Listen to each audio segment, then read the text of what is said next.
प्रचण्डार्तिक्षोभप्रमथनकृते प्रातिभसरित्प्रवाहप्रोद्दण्डीकरणजलदाय प्रणमताम्।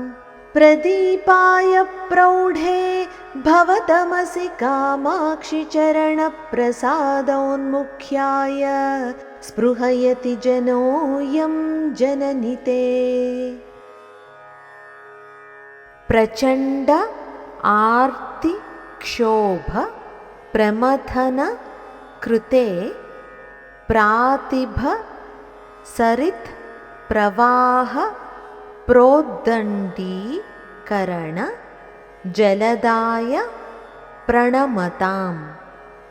प्रदीपाय प्रौढे भवतमसि कामाक्षि चरण प्रसाद औन्मुख्याय स्पृहयति जनोऽयं जननि ते।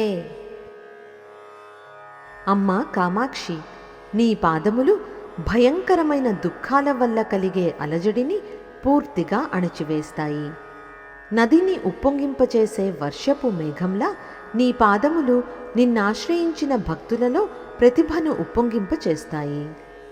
గాఢమైన సంసారమనే అజ్ఞానాంధకారంలో దారి చూపే దివ్యదీపాలు నీ పాదాలు.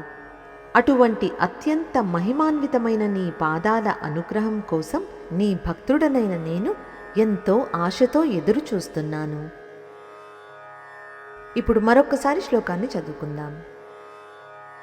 प्रचण्डार्तिक्षोभप्रमथनकृते प्रातिभसरित्प्रवाहप्रोद्दण्डीकरणजलदाय प्रणमताम्।